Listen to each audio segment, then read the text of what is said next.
عندك الكبر أحدهما أو كلاهما ও বান্দা মনে রেখো তোমার বাবা মা যদি তোমার সামনে বৃদ্ধ হন ইম্মা ইয়াবলুগান্না ইনদাকাল কিবার যদি তোমার বাবা এবং মা তোমার সামনে বেঁচে থাকেন অথবা দুইজনের একজন যদি তোমার সামনে বেঁচে থাকেন হয়তো দুইজন অথবা একজন ফালা তাকুল লাহুমা উফ সাবধান উফ শব্দটিও তুমি বলো না। অর্থাৎ অনেক সময় আমরা সন্তানরা এই কথা বলি উফ, আল্লাহ বলতেছেন ও বান্দা উফ শব্দটাও বলো না, কারণ তোমার মা কোনোদিন তোমার প্রতি বিরক্ত হয়ে উফ বলে নাই যে কেন এরকম একটা সন্তান হলো। সারা রাত কান্না করার পরেও আশপাশের মানুষগুলো বিরক্ত হয়ে যায় যে এইখানে এই বাচ্চা চিল্লাচিল্লিতে আমাদের ঘুম হয় না, কিন্তু মা কোনোদিন বলে না যে চিল্লাচিল্লিতে আমি একদিনও ঘুমাইতে পারি না, কেন তুমি আসলা, এই কথা কোনোদিন মা। বাবা অনেক সময় বিরক্ত হয়ে যায়, সারাদিন অফিস করে এসে সবই রাত্রে ঘুমাতে না পারলে প্রতিদিন যদি এরকম হয় হঠাৎ একদিন মনের মধ্যে এক ধরনের বিরক্তি আসতে পারে, কিন্তু মা যত বাচ্চা কাঁদে তত বুকে আগলে নেন, ও বাবা কি হয়েছে তোমার, বলতে পারে না। তাই সন্তানের কান্না মা কাঁদে, সন্তানের কান্না মা কাঁদে। কেউ যদি বলতে পারতো ওর কি হয়েছে, আমি মা ওর সব আপনার পূরণ করতাম, যদি বলতে পারতো। এই কান্নার মধ্যে কি ভালোবাসা আল্লাহ তাআলা দিয়ে দিলেন যে বাচ্চা যত কাঁদে মায়ের দিলের মধ্যে মহব্বত তত কাঁদে। পৃথিবীর অন্যান্য মানুষ কুল থেকে দিয়ে দেয় যে নেন আপনার বাচ্চা, ও খালি কাঁদে, বিরক্ত হয়ে যায়, কিন্তু মা কারো করে দেয় না যে আমার বাচ্চাটা কাঁদে, একটু নিয়ে যান তো ওরে, কারো করে সে দেয়। সারা রাত নিজের বুকের সাথে চেপে ধরে এরপর শুয়ে থাকে, একটু পর পর দেখে সন্তান কি ঘুমায়, ও কোন অবস্থায় আছে বারবার। শুধু তাই নয়, সন্তান যখন বড় হয়ে যায়, মেট্রিক পরীক্ষা দিবে, ইন্টারমিডিয়েট পরীক্ষা দিবে, তখন একটু পর পর মা ওকে দিয়ে দেখে ছেলের গায়ের মধ্যে মশা ধরে কিনা, ও ঘুমাতে পারতেছে কিনা, ওর ঠান্ডা লাগে কিনা, ওর গরম লাগে কিনা। দেখবেন এই বাতাস করার পাখা দিয়ে পাশে বসে বসে মা কি করে। তাই আল্লাহ বলতেছেন এমন বাবা আর মাকে কিভাবে বলে যাও।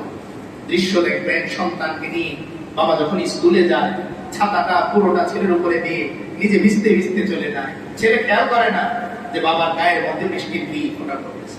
বাসায় আসার পরে পরিবার জিজ্ঞেস করে ছাতাটা নিয়ে গেলেন, আপনি ভিজতেন কিভাবে, বলে আমার ছেলেটা ভিজে গেলে ওর ঠান্ডা লেগে যাবে। তাই ছাতাটা কি করে সন্তানের দিকে পুরোটা। তাই আল্লাহ বলতেছেন ও বান্দা এমন বাবা মাকে তুমি কি করে বলে যাও। এখান থেকে একটা পয়েন্ট, সেটা হলো এই যে তুমি এত নিমুখ খারাপ যে তুমি তোমার বাবা মাকে ভুলে যাও। ও বান্দা, তো তুমি আমারে ভুলবে? তোমার চোখের সামনে যে মানুষটা এত কষ্ট করলো, সারাটা জীবন তোমার জন্য ব্যয় করে দিল, এই মানুষকেই যখন তুমি ভুলে যাও তো তুমি তো আমাকে ভুলবাই, কারণ আমি তো তোমার সামনে আসি নাই। তাই আল্লাহ তাআলা নিজেকে চেনানোর জন্য বাবা এবং মাকে আমার সামনে দিয়ে দিলেন যে তোমার বাবা যদি কোনো পরিচয় ছাড়া তোমার জন্য এত কিছু করতে পারে, তোমার মা যদি তোমার সাথে পরিচয় ছাড়া এত কিছু করতে পারে, ও বান্দা তোমার সাথে তো আমার বন্ডিং সেই রোগ জগৎ থেকে। একটু চিন্তা করে দেখো তো আমি তোমার জন্য কি করতে পারি। এরপরে আল্লাহ তাআলা বলতেছেন ওয়াকফিদ লাহুমা জানাহাদ দুল্লি মিনার রাহমা, ও বান্দা তুমি তোমার দয়া তোমার সদাচারের পাতাগুলো বাবা মায়ের সামনে বিছিয়ে দাও। ওয়াকফিদ লাহুমা তাদের জন্য বিছিয়ে দাও জানাহাদ দুল্লি, যুল মানে হচ্ছে দয়া ভালোবাসা, যে তুমি তোমার দিনের মধ্যে যত ভালোবাসা আছে এই ভালোবাসাটাকে আল্লাহ তাআলা পাখির ডানার সাথে তাসবিহ দিচ্ছেন যে পাখি যেরকম ডানা বিছিয়ে তার সন্তানগুলোকে আগলে নেয়, ও বান্দা তুমি তোমার মায়ের সামনে তোমার এই দয়ার ডানাগুলোকে বিছিয়ে দাও। আর কি বলো, এই দোয়াটা বলে আমরা শেষ করে দিব। আল্লাহ তাআলা বলেন ওয়াকুল রব্বিরহামহুমা কামা রাব্বায়ানি সগীরা।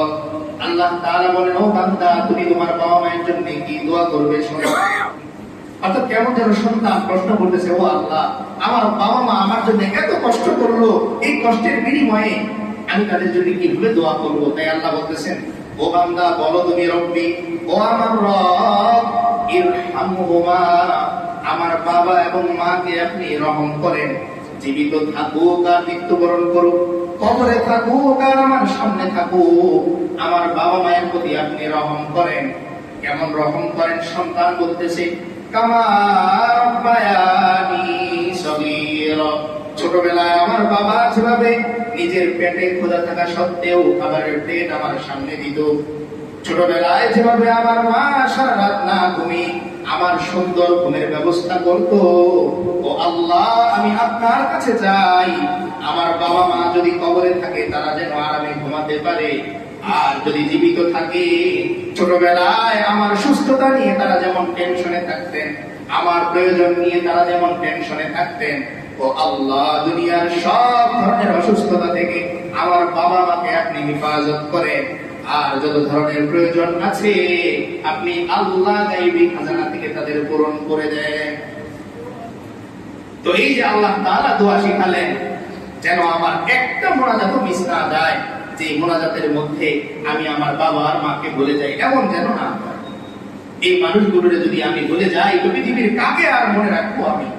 অথচ আজকাল আমাদের অনেক যুবক ভাইকে দেখা যায় বন্ধু বান্ধব তাদেরকে পাশে পেয়ে বাবা আর মায়ের প্রতি আমার প্রশ্ন ওঠে, আমার বন্ধু টাকা লাগলেই তো টাকা দিয়ে দেয়, আর আমার বাবা আমার মা টাকা চাইলে পাওয়া যায় না।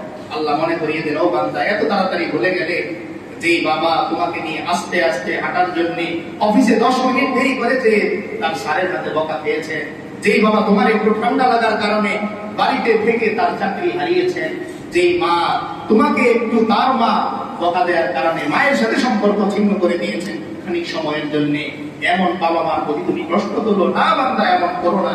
একদিকে তুমি আমি রবের ইবাদত করবা, আর অন্যদিকে পৃথিবীর দুইটা মানুষের প্রতি তুমি সদাচারী হবে। রাসূল করিম সাল্লাল্লাহু আলাইহি ওয়াসাল্লাম বলেন, ইদার রাব্বি ফি রিদাল ওয়ালিদি ওয়া সাকাতুর রাব্বি ফি সাকাতিল ওয়ালিদি। ও বান্দা, আল্লাহর সন্তুষ্টি যদি তুমি চাও তাহলে তোমার পিতামাতাকে সন্তুষ্ট করো, আর যদি আল্লাহর অসন্তুষ্টি তোমার চাওয়ার থাকে তাহলে তোমার বাবা মাকে অসন্তুষ্ট করো। আল্লাহ তাআলা আমাদের সকলকে পিতামাতার প্রতি সদাচারী হওয়ার তৌফিক দান করেন, তাদের অবাধ্যতা তাদের কথার অমান্যতা থেকে আমাদেরকে আজীবন রক্ষা করেন। যাদের বাবা মা মারা গেছেন আল্লাহ তাআলা প্রত্যেকের বাবা মাকে জান্নাত দান করেন, আর যাদের বাবা মা বেঁচে আছে সকলকে সুস্থতার জিন্দেগি আল্লাহ তাআলা দান